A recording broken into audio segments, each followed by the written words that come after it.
This segment is presented by Audio Help Hearing Centers, helping patients hear better for 30-plus years.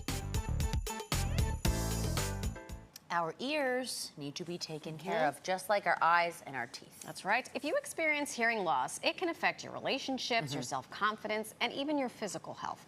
Joining us now is audiologist Dr. Ariella Naim from Audio Help Hearing Centers with some do's and don'ts that will affect the way we hear. It's good to see you again. Good to see you. I had the great pleasure of going to her office and seeing her do her thing. Wow. So and we had so much fun. We did. Front row seat. I had a front row seat. I love it. I told her all about you.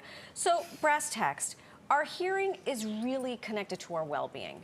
And I wonder if we could start with some of the things we should not be doing to ensure that we maintain good health, hearing. Yeah. So, I mean, we've all heard the saying that nothing smaller than your elbow should go inside your ear. And it's very true. Yeah. And the number one question I get asked as an audiologist is, how do you feel about Q-tips? Right. We all know Q-tips can push the wax further in our ear, which makes, the process of wax removal so much more painful and so much more uncomfortable. But really, my biggest thing about not using Q-tips is that our ear canals naturally produce oils that help keep the ear canal moist and healthy.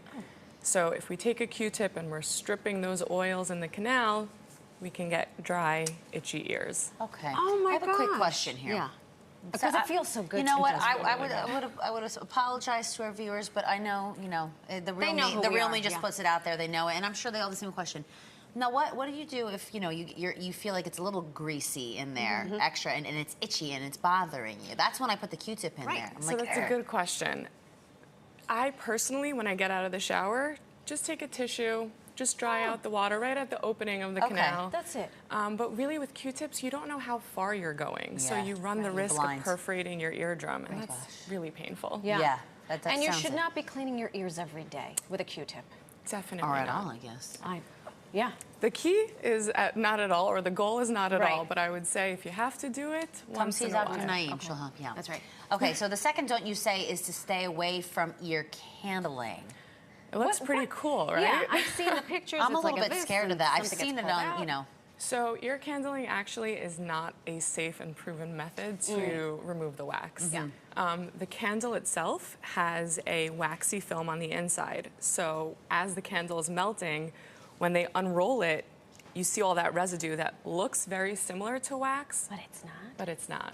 And what's happening is the heat is relieving all that pressure that's built up. But you really run the risk of, burning your eardrum, burning your ear, so burning your face. just stay away from it. Don't even do it. Don't do it, folks. Stay away. Don't even do it. The luster has been lost. That's right. That's right. The next thing, which is fascinating to me, and I suspected this, but I was like, earbuds.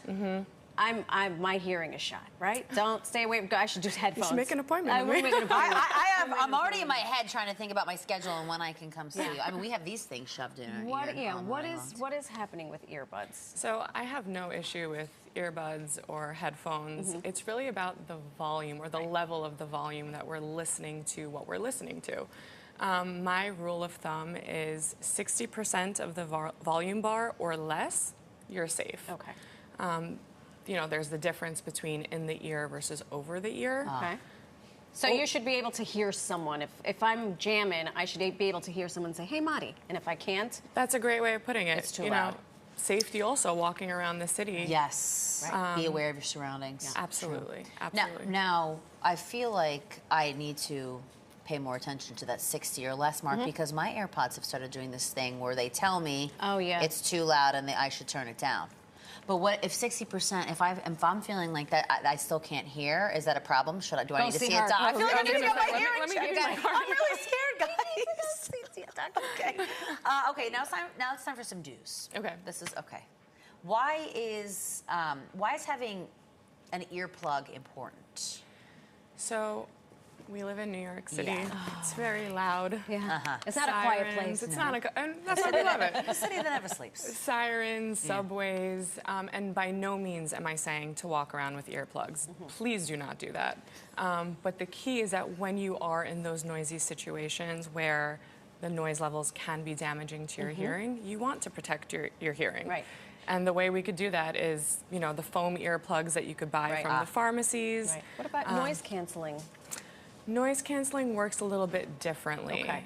So that's actually removing a lot of input from your surroundings. Yes. And again, we talk about the safety. But True. Right. Another option that we could do is custom earplugs, which we make at our practice. Hold up. Yeah. Because I use those little orange fellas that we were just showing every night because Mr. Juliano is a he's a snorer. horrible snorer. Oh my gosh. Horrible. Go get fit. If I haven't learned anything from this interview, it's that I have to go see our friend. Yeah. Okay. What's the last of the hearing do's that you have for us? So it does not matter how old you are. I think it's very important to get a baseline hearing test. Yeah. As we discussed in our last segment, hearing loss typically happens gradually. Right. Okay. And I can't look at someone and predict when hearing loss is going to happen or if it's going to happen. But the key is if we get a baseline hearing test, again, does not matter what age, in the rare cases where there's a sudden hearing loss, we have something to compare it to. With, yeah. The last thing you said, which when we talked about this when I visited your office, I never considered, how does your diet affect your hearing? Yes, so diet absolutely has an effect on our hearing. You want a diet that's rich in antioxidants, vitamins, minerals like magnesium. Try to keep your stress levels, the key word, stress levels to a minimum. You want to limit noise exposure and also not smoking. Yeah. Okay. All those things. Dr. Naim, thank you so much. It was a pleasure to meet you. I will be making an appointment as soon as we hit the commercial break. And if you'd like to get your hearing tested, head to audiohelphearing.com or call 914-472-4447 to make an appointment.